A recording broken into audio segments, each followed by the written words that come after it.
y grande y fuerte es nuestro Dios,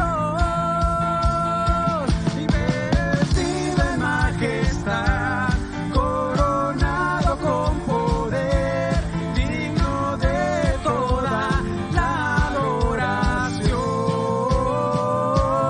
Vestido en majestad, coronado con poder, toda gloria y honra sea para ti. Una vez más, grande y fuerte es nuestro Dios. Grande y fuerte es nuestro Dios. Dilo tú. Grande y fuerte es nuestro Dios. Una vez más. Y grande y fuerte es nuestro Dios, vestido en majestad, coronado con poder, digno de toda la adoración. Vestido en majestad, coronado con poder, toda gloria y honra sea para ti, sea para ti. Vamos a decirle grande y fuerte, que escuche tu voz. Y grande y fuerte es nuestro Dios, y grande y fuerte es nuestro Dios, y grande, vamos tu voz, fuerte, que escuche, es nuestro Dios, una vez más tú, y grande, fuerte, es nuestro Dios, y grande y fuerte es nuestro Dios, y grande y fuerte es nuestro Dios, y grande y fuerte es nuestro Dios, y grande y fuerte es nuestro Dios. Y yo, y yo, y yo, vamos a dar un grito de júbilo en tu lugar. Y yo,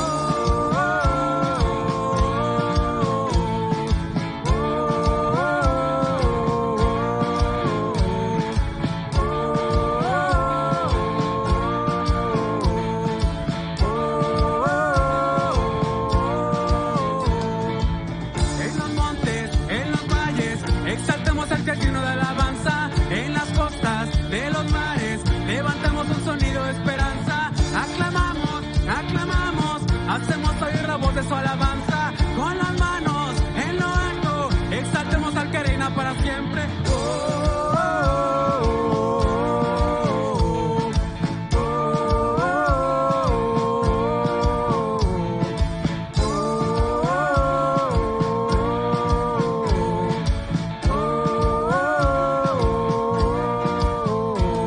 Subamos a adorar en el monte de Sión, es el gozo de toda nación.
es adorar.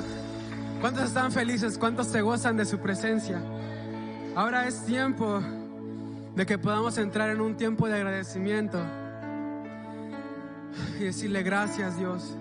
Ahora dile: Dios, permite, deja que yo pueda buscar de ti. Quita todo aquello que me estorbe, quita todo aquello que traiga un impedimento para buscarte de ti. Queremos acercarnos a tu presencia. Dile ahí, simplemente dile: gracias, Señor. Y quiero conocerte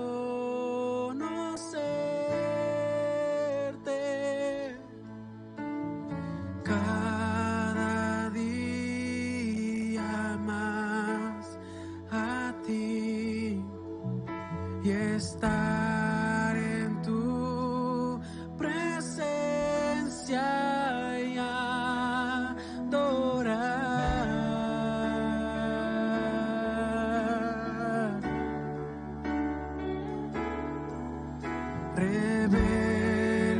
Revélanos tu gloria. Queremos ir mucho más a ti. Queremos tu presencia, Jesús.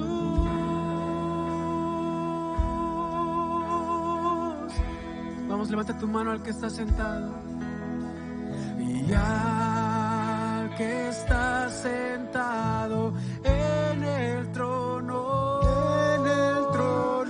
al que vive para siempre y siempre, sea la gloria, sea la honra y el poder, sea la gloria, sea la honra y el poder. Y al que está sentado en el trono,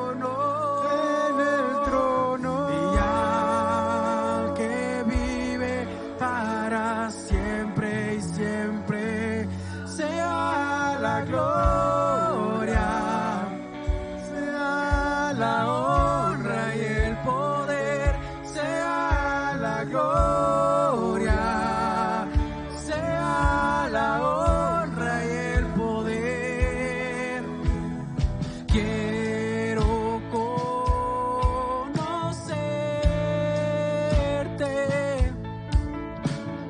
cada día más a ti y estar en tu presencia y adorar.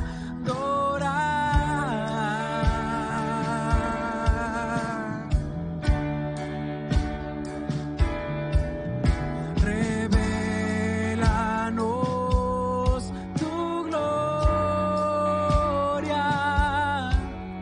Deseamos ir mucho más en ti. Queremos tu y presencia, Jesús.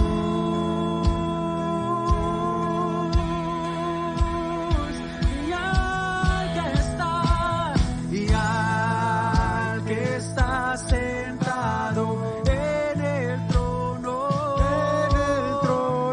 al que vive para siempre y siempre, sea la gloria, sea la honra y el poder, sea la gloria, sea la honra y el poder.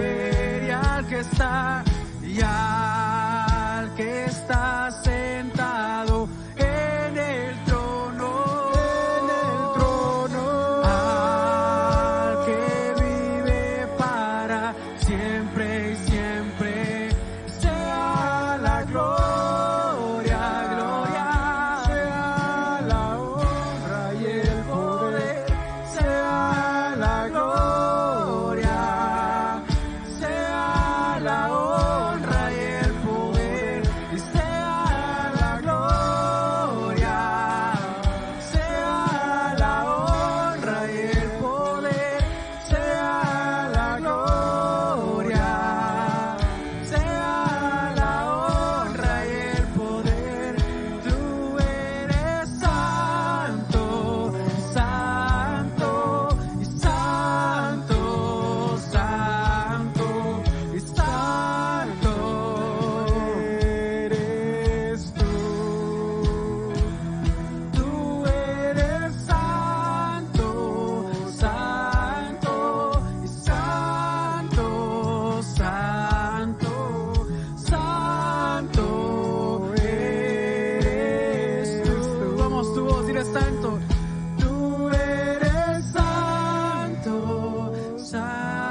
podemos entrar a su presencia y gozarnos, también entramos en adoración para simplemente decirle: santo, santo, santo y santo eres tú. Tú eres santo, tú eres santo, santo y santo, santo y santo eres tú. No hay lugar y más alto y más grande que estar a tus pies, que estar a tus pies. No hay lugar más alto y más grande que estar a tus pies, que estar a tus pies. No hay lugar y más alto y más grande que estar a tus pies, que estar a tus pies. Una vez más, no hay lugar más alto, más grande que estar a tus pies, que estar a tus pies. No hay lugar más alto. Gracias, Señor Jesús. Y más grande. Te adoramos y te exaltamos, amado. En realidad, el mejor lugar que podemos escoger es estar en la presencia del Rey. Podríamos hoy estar en algún otro lugar, quizás en casa descansando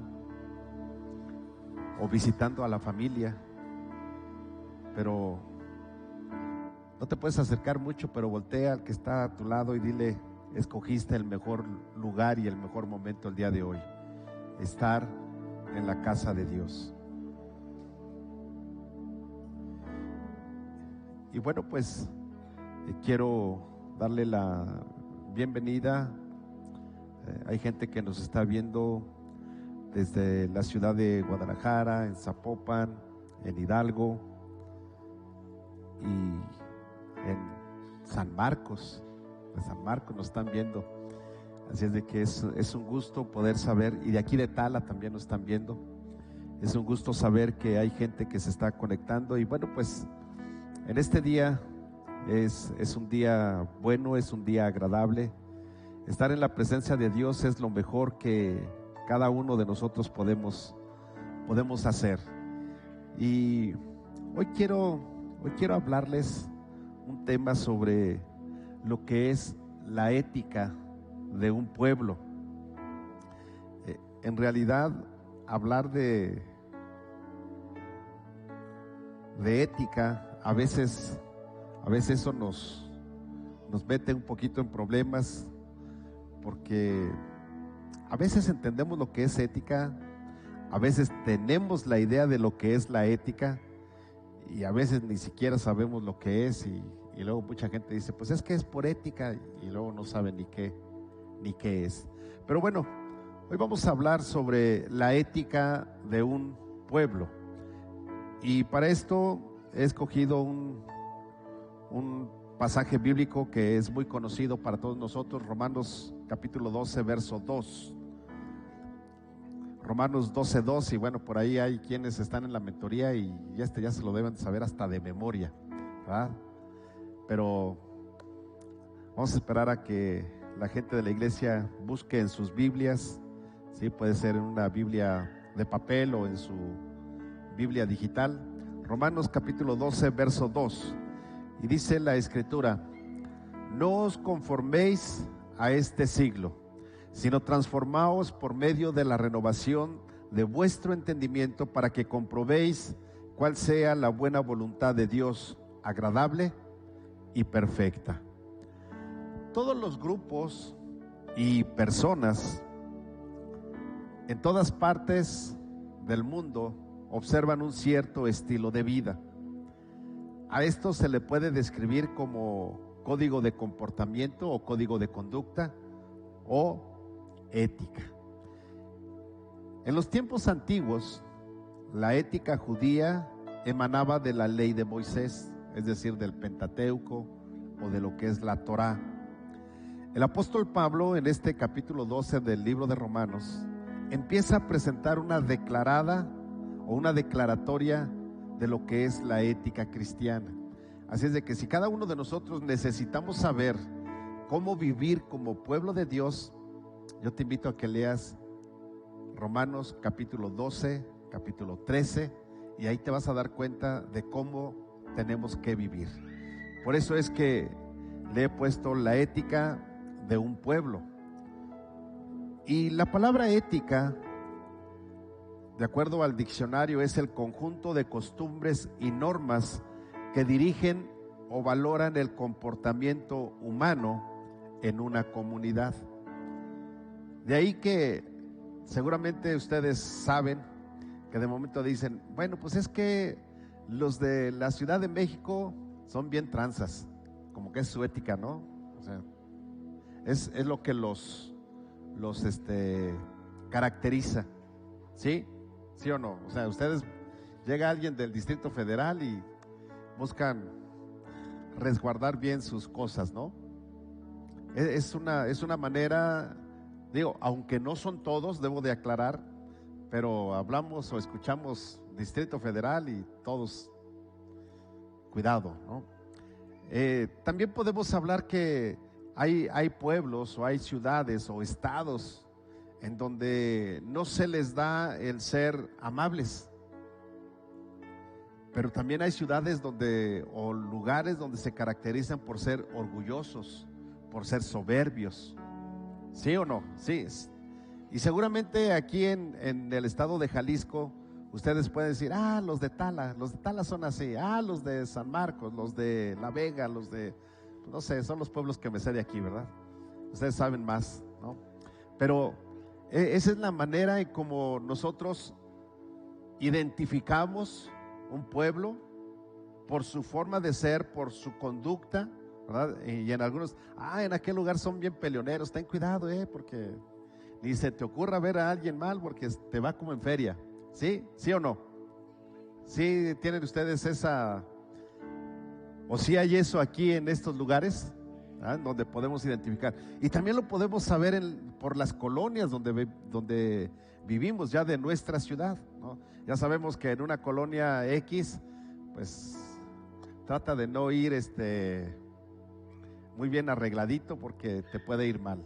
Trata de no lucir tus joyas porque te puede ir mal. Ya no camines a tal hora del día porque te puede ir mal. En ese lugar ahí no hay problema, tú puedes andar a la hora que quieras y no pasa nada, ¿verdad? Eso es la manera en cómo la gente se comporta, y esto es lo que pudiéramos decir que es la ética. Son las conductas, las normas, las costumbres que dirigen o valoran el comportamiento humano en una comunidad. Y bien, la palabra ética del griego, éticos, significa carácter. Es lo que significa ética. Entonces, cuando hablamos de la ética de un pueblo, estamos hablando del carácter de un pueblo. Se trata del estudio de la moral y del accionar humano para promover los comportamientos deseables. Una sentencia ética supone la elaboración de un juicio moral y una norma que señala cómo deberían actuar los integrantes de una sociedad. Eso es ética. Entonces, si estamos hablando de la ética de un pueblo, y obviamente el apóstol Pablo, yo decía hace un rato, la Biblia en la Torá, o lo que es el Pentateuco, los 5 primeros libros donde está la ley, ahí encontramos que ahí estaba el comportamiento y el carácter que Dios estaba poniendo para que el pueblo de Israel se caracterizara, se identificara entre las demás naciones.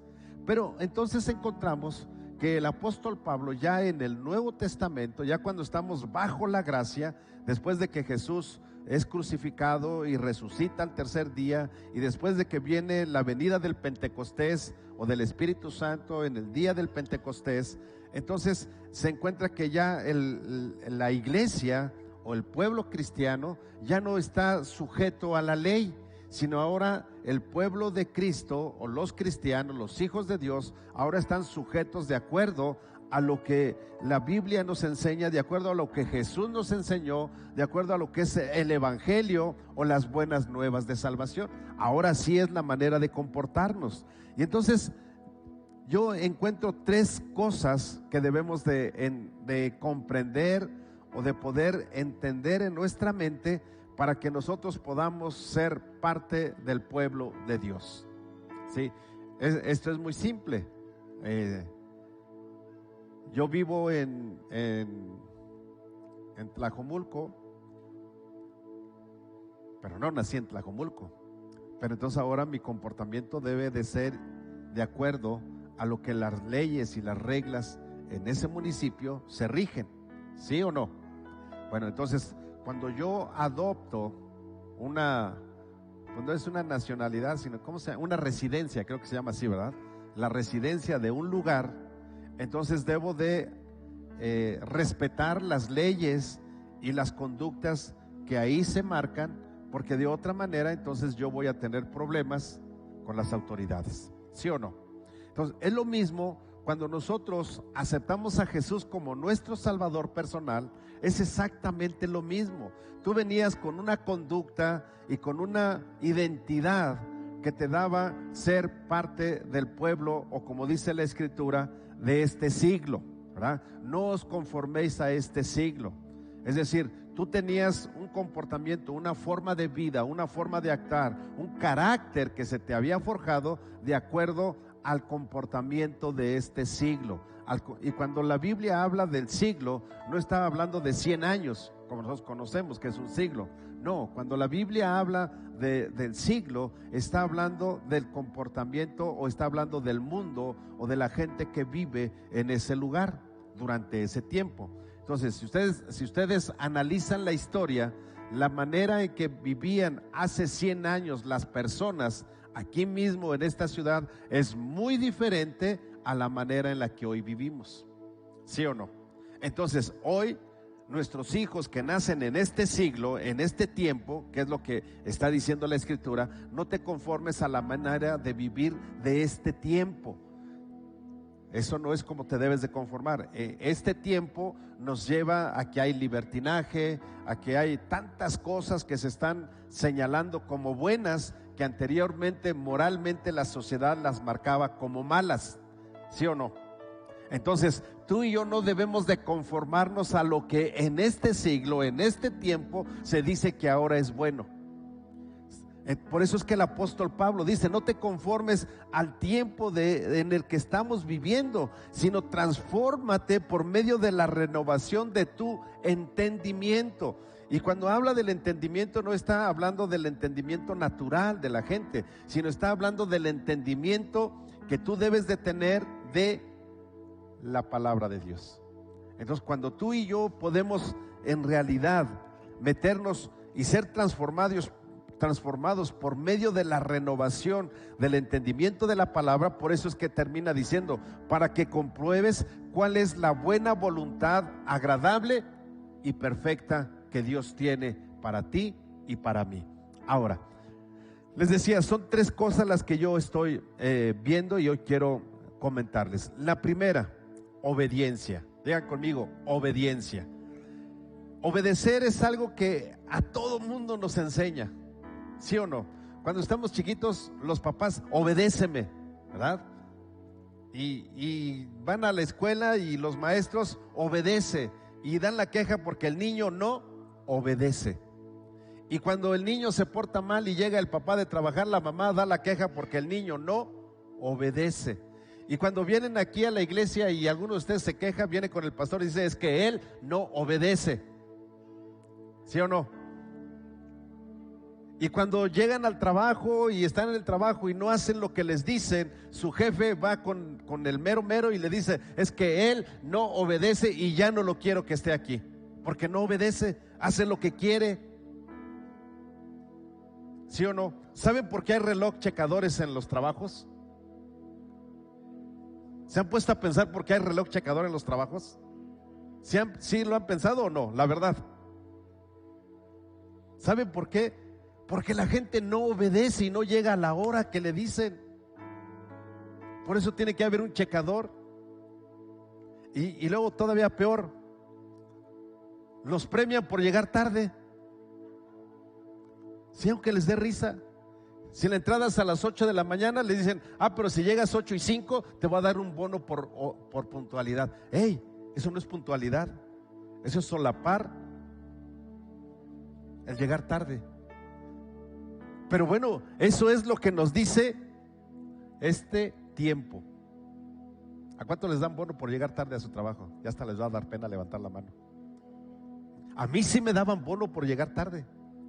O sea, por eso se los digo, porque mi entrada era 8:30 y yo podía llegar 8:35, es más, 8:40 yo podía llegar y tenía bono de puntualidad.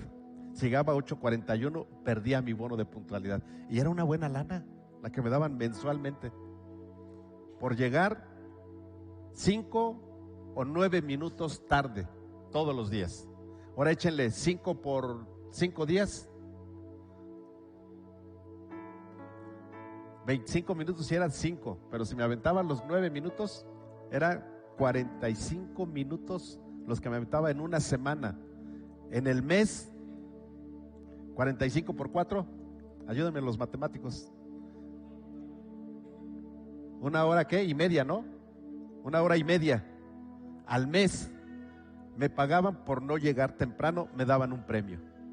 Pero ahora, todavía tengo reflejos. La Biblia nos dice de obediencia. Ahora, no estoy regañándolos por eso, estoy hablando de obediencia. Nada más quiero decirte algo: no se te ocurra llegar 1 minuto tarde cuando Cristo venga por la iglesia, porque ¿qué crees? No vas a entrar. Ahí sí no va a haber, vamos a darles 10 minutos. Todos los que lleguen 10 minutos tienen premio. No, ¿estás o no estás? Entonces, por eso es importante la obediencia. Entonces, la obediencia incluye aceptar a Jesús como el Señor y Salvador de tu vida. Ponme mucha atención, eso es parte de la obediencia. Cuando alguien te habló y te dijo que si aceptabas a Jesús como tu Salvador personal, estabas obedeciendo lo que la Biblia dice en Juan 3:16. Porque de tal manera amó Dios al mundo que ha dado a su Hijo unigénito, para que todo aquel que en Él crea no se pierda, sino que tenga vida eterna. Estabas obedeciendo San Juan 3:16. ¿Habías visto de esa manera la obediencia? La verdad, como dicen los muchachos, la neta, ¿no? O sea, está complicado, pero eso es obediencia. Pero ¿qué crees? La obediencia no termina allí. Porque hay muchos que dicen, pues yo ya acepté a Jesús como mi Salvador personal, ya la hice. ¿Qué crees? No. Dile que está a tu lado, hey, yo pensaba que estaba bien, pero ya vi que no estoy bien. La obediencia no solamente es hacer eso. Es como que cuando tú llegas, es como cuando la gente llega a las 8 de la mañana, que es la hora de entrada a su trabajo, pero llegan y en lugar de ponerse a chambear, se van al baño y se tardan media hora pintándose, arreglándose y demás. Ya se robaron media hora. Ahora multiplícalo por todos los días del mes. ¿Cuántos se chutaron? ¿Sí o no? Bueno, no, qué bueno que yo no soy su patrón, si no, ya les iría como en feria conmigo. Pero la obediencia no solamente es llegar temprano, sino, o sea, la obediencia no se queda solamente en aceptar a Jesús como mi Salvador personal. La obediencia continúa. Y la Biblia me enseña, miren, Romanos 1:5 dice, y por quien recibimos la gracia y el apostolado para la obediencia a la fe en todas las naciones por amor de su nombre. Entonces, aceptar a Jesús como mi Salvador personal es obedecer en la fe a Jesucristo. Tan tan. Eso es la salvación. Obedecerlo cuando yo lo acepto como mi Salvador personal. Pero va más allá. Mira, la obediencia también va en que tú y yo debemos de vivir una vida correctamente delante de Dios. Es decir, obedecer a Dios es aceptarlo como mi Salvador personal, pero es dar un buen testimonio de que Jesús vive en mi corazón. Cuando tú no das un buen testimonio, das un mal testimonio y provocas que la gente hable, no solamente de ti, sino hable de la iglesia y hable de Cristo. Porque no das un buen testimonio, estás desobedeciendo. Mira lo que dice la Escritura. Romanos capítulo 6 versos 16 al 17 en la traducción lenguaje actual. Dice: ustedes saben que quien siempre obedece a una persona llega a ser su esclavo. Nosotros podemos servir al pecado y morir, o bien obedecer a Dios y recibir su perdón. O sea, tenemos dos alternativas: obedeces al pecado y mueres eternamente, o la otra es obedeces a Dios y recibes su perdón. Verso 17, antes dice, ustedes, está hablando el apóstol Pablo, ¿sí? ¿Me dejan ser el apóstol Pablo un minutito? ¿Sí? ¿Sí me dan chances? ¿Sentirme el apóstol Pablo? Ok, entonces imagínense que aquí está el apóstol Pablo y les dice: ustedes, así, ustedes eran esclavos del pecado, pero gracias a Dios que obedecieron de todo corazón la enseñanza que se les dio. El apóstol Pablo le está hablando a la iglesia, a los romanos. Acuérdense que los romanos eran gente que ya había aceptado a Jesús como su salvador personal. Por eso es que le estaba diciendo: ustedes eran esclavos del pecado, vivían en pecado, y lo único a lo que estaban expuestos era a la muerte eterna. Pero cuando ustedes obedecieron en fe y aceptaron a Jesús como su salvador personal, ahora tienen vida eterna. Pero la vida eterna no queda allí, sino que ustedes tienen que dar testimonio en toda su vida hasta que se mueran, hasta que cuelguen los tenis. Hasta ese día ustedes tienen que dar un buen testimonio de que son hijos de Dios. Y esa es obediencia. ¿Verdad que es bien fácil desobedecer a Dios? ¿Sí o no? Es bien fácil, la verdad es bien fácil. Mira, cuando tú vienes conduciendo tu carro y de momento se te atraviesa un cuate y luego todavía te echa ojos o te hace señales con la mano y él tiene la culpa, te dan ganas de no sé qué tanto hacer. ¿Y sabes qué? Eso no está bien, porque eso así actúa la gente de este siglo. Pero tú y yo debemos de actuar con amor, en obediencia. Porque dice la Biblia que si alguien te hace algo, ¿qué tienes que hacer? Si alguien te maldice, ¿qué tienes que hacer? Bendecirlo. Pues está complicado bendecirlo cuando te está ofendiendo y él tuvo la culpa. O sea, está complicado. ¿Se acuerdan lo que veíamos en días pasados? Y ahí es cuando le decimos al Señor: auméntame la fe. Y Jesús te dice: no, no es fe, es obediencia lo que necesitas. ¿Sí o no? Bien, número 2. Entendimos el número 1, obediencia. La ética del pueblo de Dios se caracteriza por ser obediente. Número 2, se caracteriza por vivir para Dios.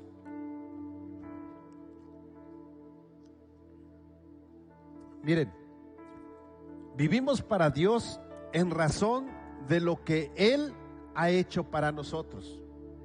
Bueno, ¿y qué ha hecho Dios para nosotros? Bueno, me encanta, yo quiero pedirles que vayan a su Biblia en Romanos capítulo 6 y vamos a ver del 11 al 14. En primer lugar, el pecado ya no tiene poder sobre mí, así dice la Escritura. El pecado ya no tiene poder sobre mí.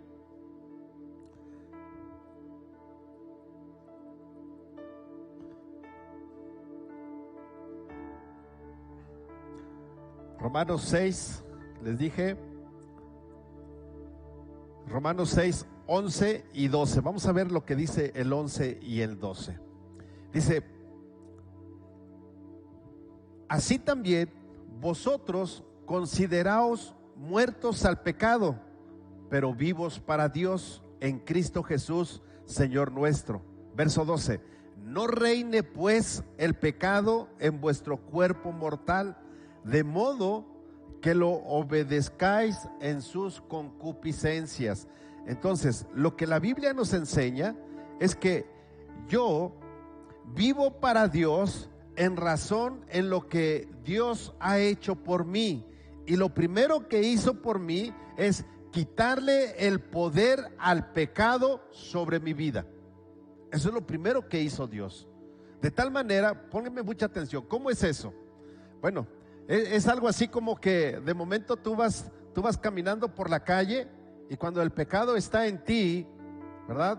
Y tú vas caminando por la calle y alguien descuidado, de momento tira la cartera y tú lo ves y te sigues.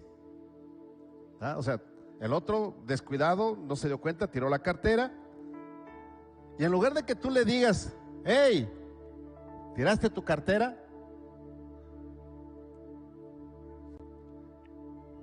Te paras así, para que si voltea no vea que está la cartera allí. Y ya que se fue, la levantas y te vas. ¿Sabes? Eso es cuando el pecado gobernaba en ti, eras esclavo del pecado.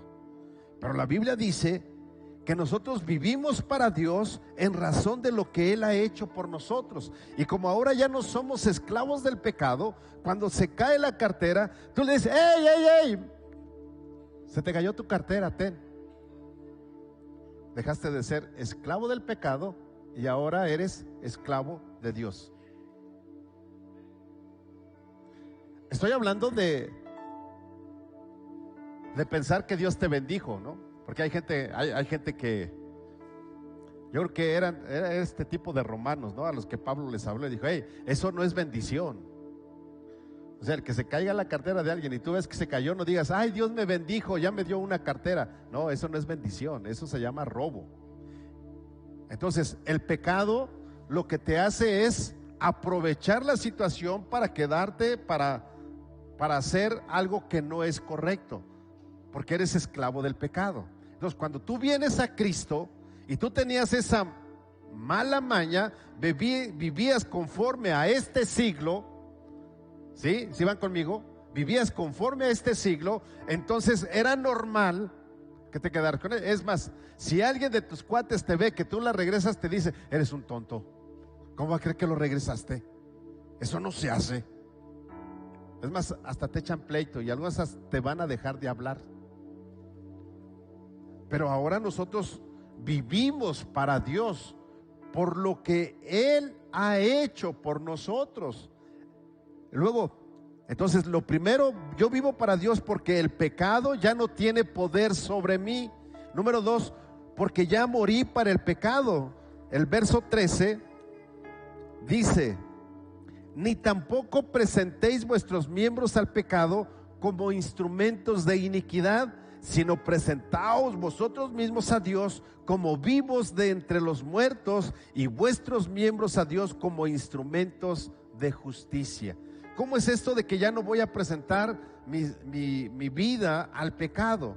¿Cómo es esto?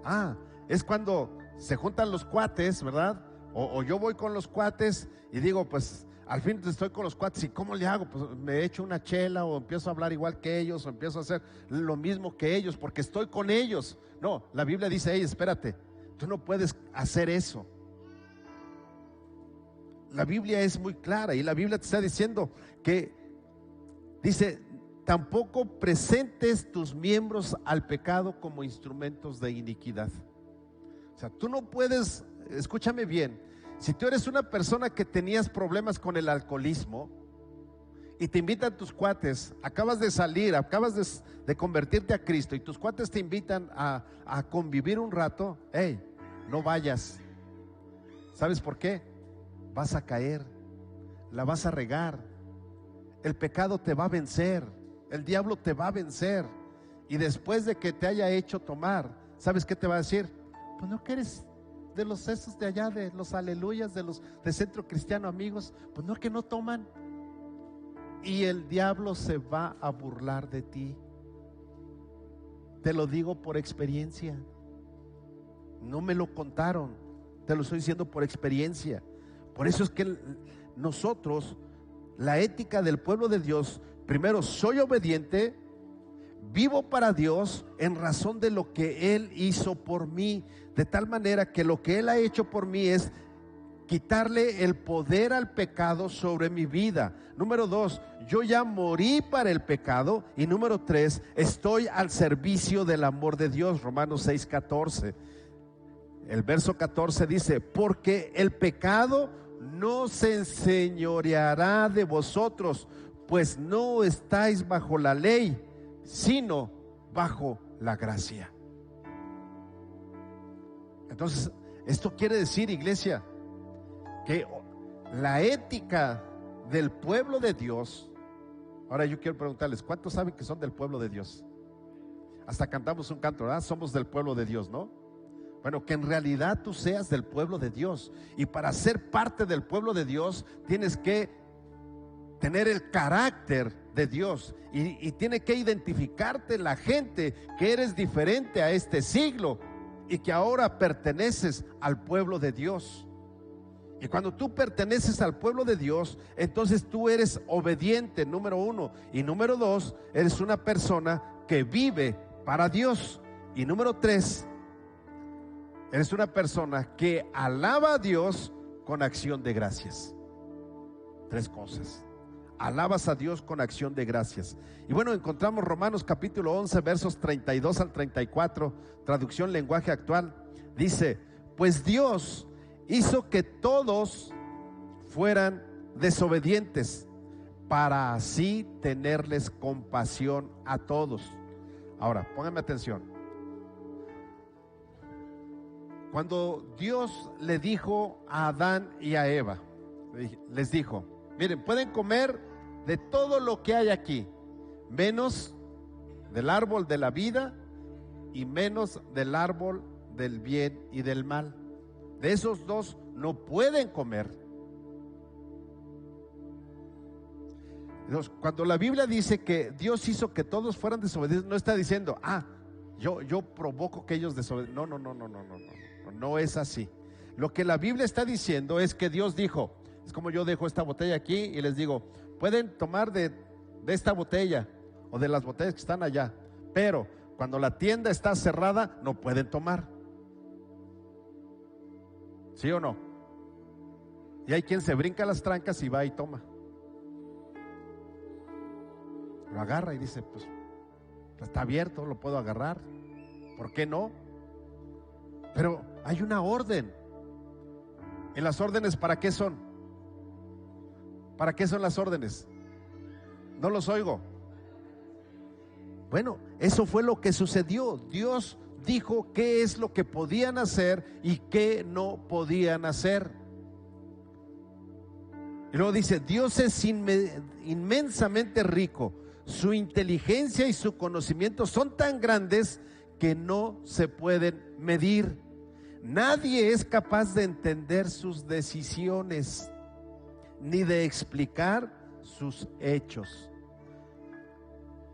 Mi esposa luego dice: a ver, que me expliquen esto del coronavirus, ¿cómo es eso? A ver, explíquenmelo. Le digo: Vicky, está complicado, pero algo sí me queda claro, que esto que estamos viviendo del coronavirus no se le escapó de las manos a Dios. O sea, no crean ustedes: hay un chinito se escondió y Dios no se dio cuenta. No, a Dios no se le escapó nada. Y Dios permite muchas cosas, ¿saben?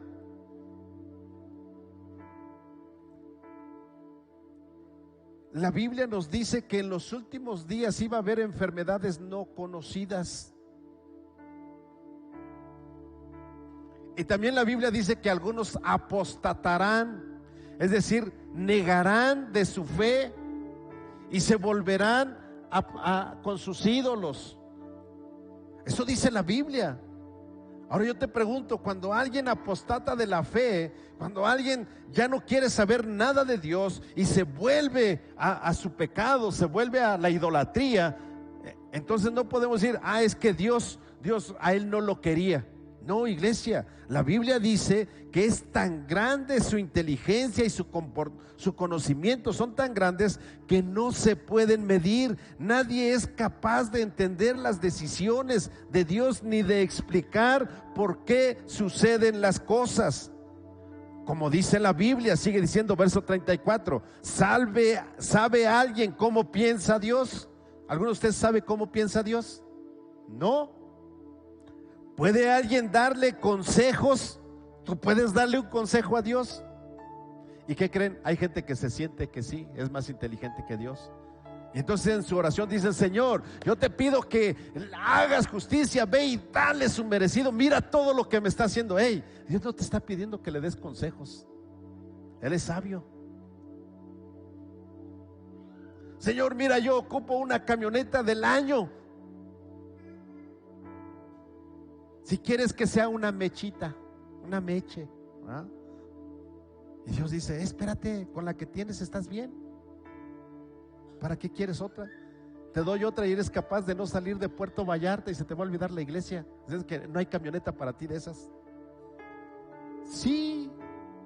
¿Sabían ustedes que hay gente? Yo conocí gente que no tenía vehículo y le pedía a Dios: dame un carro, Señor, mira, yo voy a ir todos los días a la iglesia. Porque a la iglesia donde iba yo había servicios de lunes, bueno, de domingo a viernes.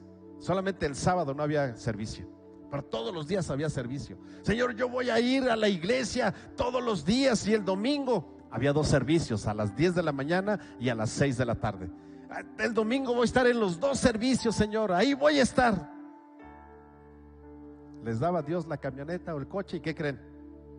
No iban. Se iban al fútbol, se iban al bosque, se iban a la Ciudad de México, se iban a otros lados, menos a la iglesia. Y algunos todavía se atrevían a decir: Señor, y como va a ser tu carro, mira, cuando salgamos en la noche y haya alguien que no tenga cómo irse a su casa, yo lo voy a llevar. Pasaban y ni a Dios te decían. Sí, aunque usted no lo crea, eso es cierto. Entonces Dios no necesita tus consejos.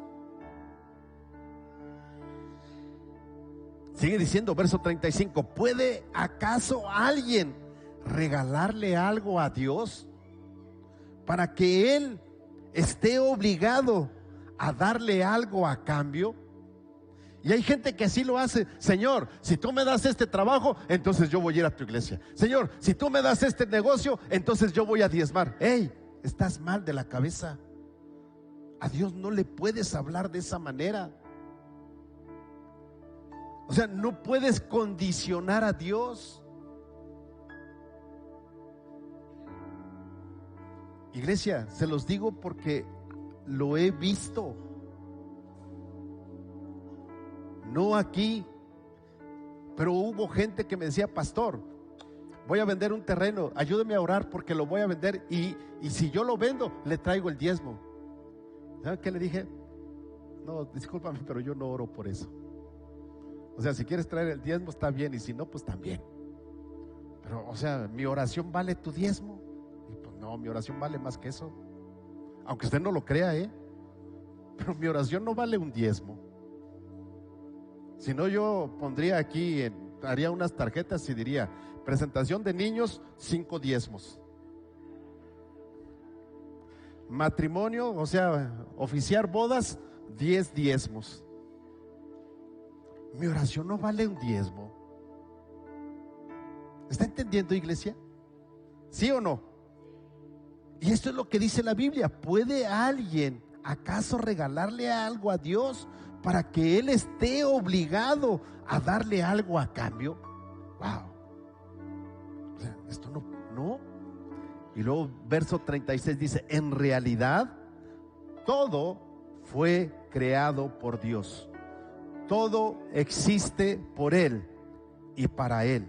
Así que alabemos a Dios por siempre. Amén. Bueno, y quiero dejar en claro para la gente que nos está viendo: yo no cobro nada, ni por presentaciones, ni por matrimonios, ni por nada. Y he tenido que salir de la ciudad y no cobro nada. Sí, para que les quede claro, no va a decir, entonces el pastor cobra. No, yo no cobro. Y la iglesia está de testiga. Yo no cobro. Porque yo estoy aquí. 3 cosas que he aprendido. Número 1, obediencia. Y créanme que a veces me ha costado. O sea, ¿ustedes creen que es fácil cuando Dios te llama a servirte? Y no es queja. Pero ustedes creen que es fácil de momento decir, ya renuncio a mi trabajo, y ahora Dios te dice, ahora te vas para Estados Unidos. Llega a Estados Unidos, allá estás, te tienes que dormir en el suelo, no tienes donde vivir, no tienes, o sea, todo está así como que muy crítico. Pero Dios te bendice, Dios te da, Dios te dice, Dios te habla, Dios está contigo y tú ves la mano de Dios. Después de ese tiempo Dios dice, es tiempo de regresarse a México. Dices, ¿en serio? ¿No me dijiste que yo iba a estar aquí en Estados Unidos y ahora quieres que me regrese a México? ¿Es en serio eso? Dios dice, sí, es en serio. Está bien. ¿Y a dónde voy? Pues ahora te vas a tal lugar. Y cuando llego yo a Pachuca, me dice uno de mis hermanos, ¿ya regresaste? ¿Qué vas a hacer? Le dije, creo que voy a ir a abrir una iglesia en Tula, Hidalgo. Está bien. Dice, mira, aquí está este número, tú conoces al dueño de esta empresa, ya hablé con él y te espera el lunes para que ocupes el puesto de gerente de crédito, una gerencia. Yo llegué viernes y para el lunes yo ya tenía trabajo, solamente era presentarme y yo iba a estar como gerente de crédito.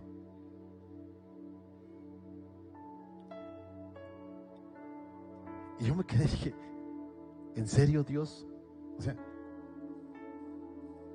renuncié a mi trabajo, me fui a México y ahora voy a regresar de gerente.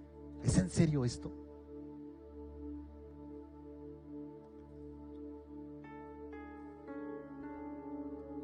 Y yo sentí claramente que Dios me dijo, no es en serio eso.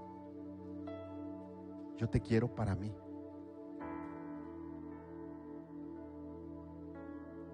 Entonces llegó el día lunes y no me presenté. Y esperé casi un mes para que me dijeran, ahora sí vámonos a Tula. Un mes sin tener salario.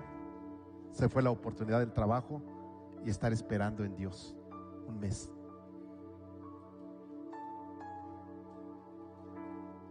Trabajamos y de allí, después de 8 años, Dios me dice, hey, es tiempo de irse a Guadalajara.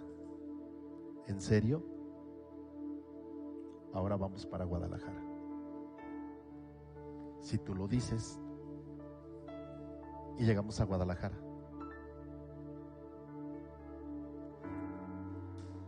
Y Dios, así lo creo, me trajo a Guadalajara para poderme traer a Tala. Porque si Dios me hubiera dicho, te vas a Tala, me hubiera dicho, pues ¿sabe dónde está eso? Yo creo que no. Pero entonces Dios primero me trajo a Guadalajara para después traerme a Tala. Aunque no digan amén, de todos modos estoy aquí. Aunque no les dé gusto, sí. Pero aquí estoy. Obedecer a Dios cuesta trabajo, iglesia. Cuesta mucho trabajo.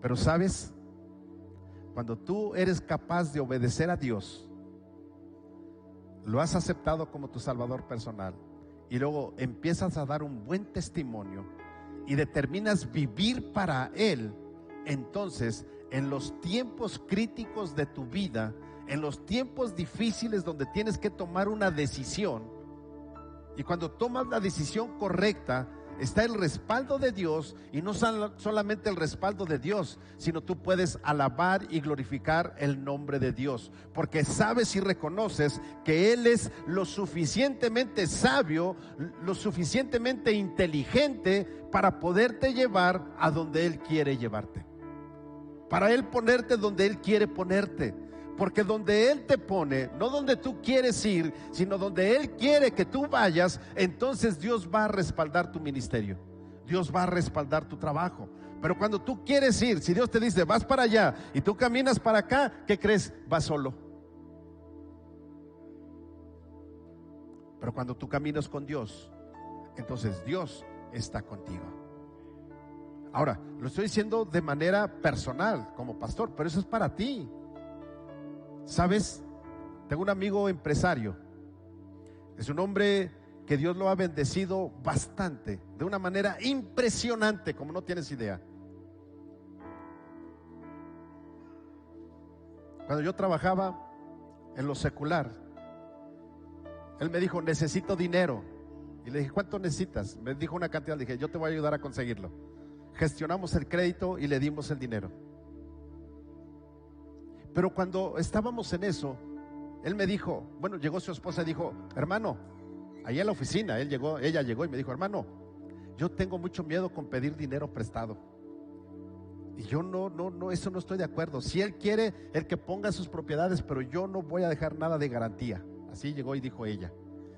Y yo le dije, a ver, espéreme. Esto a él le va a beneficiar y a él le va a ayudar. ¿Usted está seguro? Le dije, sí. Total que la convencí y dejó un terreno ella de garantía.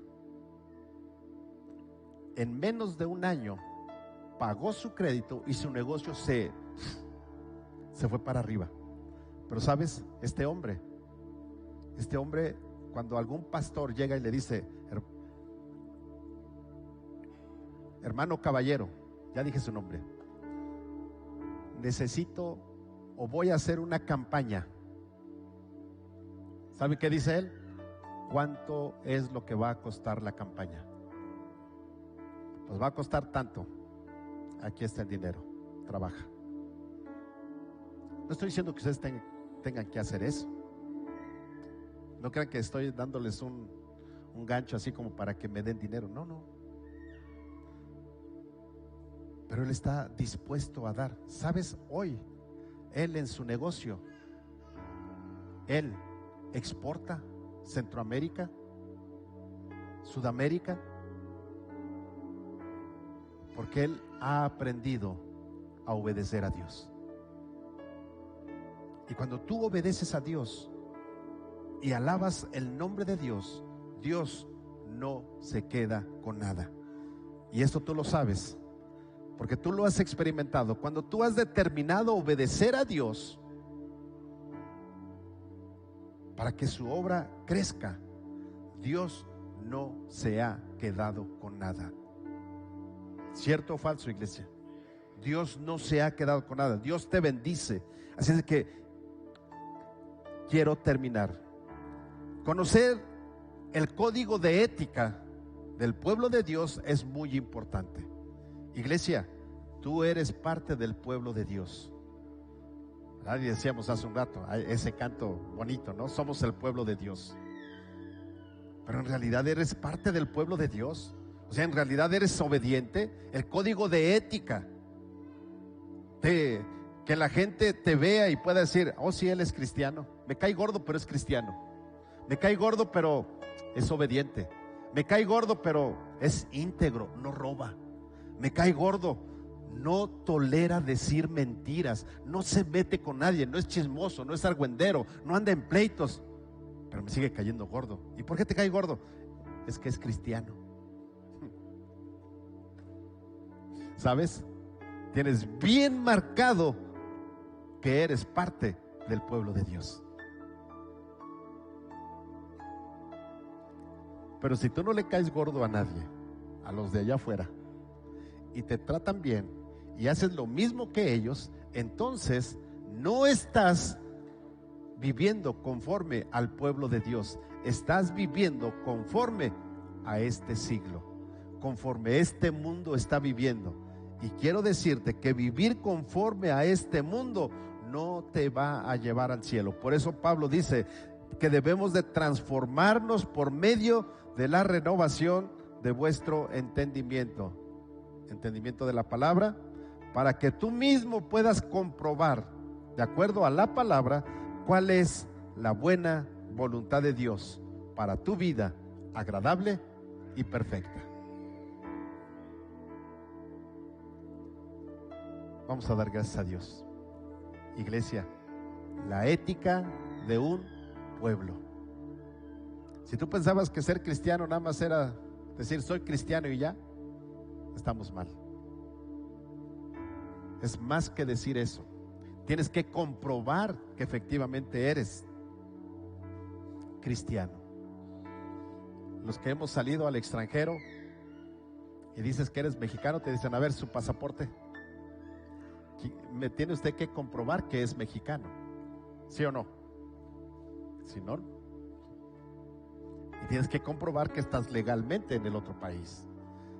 Nosotros somos extranjeros, así dice la Biblia, somos peregrinos. Estamos en esta tierra, pero no somos de este mundo, porque nosotros somos del reino celestial. Ponte de pie, quiero orar contigo. Padre celestial, te doy gracias por la iglesia. Señor, te doy gracias por la palabra que hoy ha sido dada. Y Señor, ayúdanos para que podamos leer tu palabra, el código de ética que tú nos has dejado, Señor, para que podamos dar testimonio, un buen testimonio de que somos hijos tuyos, de que somos parte de tu pueblo. Padre, ayúdanos para que cada día, Señor, nos esforcemos a ser obedientes. Señor, hemos entendido que no solamente es aceptarte como nuestro Salvador personal, sino es llevar una vida recta e íntegra delante de ti. Señor, gracias porque yo te amo, yo te alabo, yo te sirvo por lo que tú me has dado. Señor, me has hecho libre del pecado y eso es suficiente para adorarte. Eso es suficiente para exaltarte, mi amado, porque cada día yo puedo experimentar que tú estás conmigo. Padre, te doy gracias porque he muerto para el pecado y porque ahora estoy para el servicio y el amor tuyo. Padre, gracias, porque ahora puedo levantar manos, Señor, para adorarte, para exaltarte, y así como dice tu palabra, Señor, que solamente el limpio de manos, Señor, es el que puede adorarte, puede exaltarte y es el que puede entrar a la patria celestial. Señor, porque tu palabra nos enseña que sin santidad nadie verá al Señor. Padre, yo te pido, bendice a la iglesia, Señor, y ayúdanos para que cada día nos esforcemos, Señor, para que el pecado no gobierne nuestra vida, sino que seas tú el que gobierne nuestra vida y podamos decir no al pecado, podamos decir no a las cosas que te desagradan y podamos, Señor, exaltarte y glorificarte a pesar de las circunstancias que estemos viviendo. Padre, gracias en el nombre de Jesús. Amén. ¿Por qué no le dan una ofrenda de palmas a Dios?